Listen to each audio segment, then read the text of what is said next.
ये कथा है भक्त प्रहलाद की। प्राचीन काल की बात है, जब असुरराज हिरण्यकशिपु और देवताओं के मध्य भीषण युद्ध छिड़ा था। उस समय प्रहलाद की माता कयाधु गर्भवती थी। युद्ध की परिस्थितियों के बीच देवराज इंद्र उन्हें बंदी बनाकर ले जा रहे थे। तभी मार्ग में देवर्षि नारद का आगमन हुआ। नारद मुनि ने इंद्र को रोकते हुए कहा, ठहरिए देवराज, इस देवी को मुक्त कर दीजिए, क्योंकि इनके गर्भ में एक परम प्रतापी और नारायण भक्त बालक पल रहा है।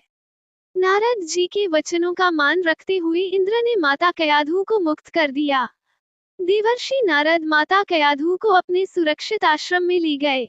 वहां का वातावरण अत्यंत पवित्र और भक्तिमय था। आश्रम में रहते हुए नारद मुनि प्रतिदिन माता कयाधु को धर्म, सदाचार और नारायण की महिमा सुनाते थे। माता कयाधु तो उन उपदेशों को सुनती ही थी, किंतु गर्भ के भीतर स्थित नन्हे प्रहलाद उन दिव्य वचनों को बड़े ध्यान से पी रहे थे। तारांकन यही कारण था कि जन्म लेने से पहले ही प्रहलाद का मन ईश्वर के प्रति अगाध विश्वास से भर गया था। मेरे बच्चे, जब प्रहलाद का जन्म हुआ तो उनके संस्कार सबसे विलक्षण थे। उनके पिता हिरण्यकशिपु एक अहंकारी राजा थे जो स्वयं को ही भगवान मानते थे, परंतु प्रहलाद के हृदय में केवल सत्य और नारायण का वास था। उनके पिता ने उन्हें सत्य के मार्ग से डिगाने के अनेक प्रयास किए, कभी ऊंचे पर्वत से नीचे गिरवाया, कभी विष दिया, तो कभी उन्हें अग्नि में जलाने का षड्यंत्र रचा। परंतु प्रहलाद तनिक भी भयभीत नहीं हुए। उन्होंने प्रत्येक संकट में केवल शांत रहकर अपने भीतर की शक्ति और ईश्वर पर भरोसा रखा। उनका विश्वास इतना अडिग था कि स्वयं भगवान को उनकी रक्षा के लिए प्रकट होना पड़ा।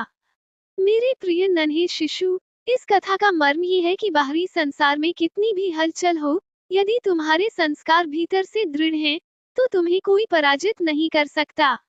जैसे प्रहलाद ने गर्भ में रहकर ही श्रेष्ठ ज्ञान को अपनाया, वैसे ही तुम भी मुझसे सकारात्मकता, साहस और धैर्य के गुण ग्रहण करो। संकल्प करो कि तुम भी प्रहलाद की भांति सत्यवादी, निर्भय और अटूट आत्मविश्वास से परिपूर्ण बनोगे। तुम्हारी यही आंतरिक दृढ़ता जीवन भर तुम्हारा मार्ग प्रशस्त करेगी।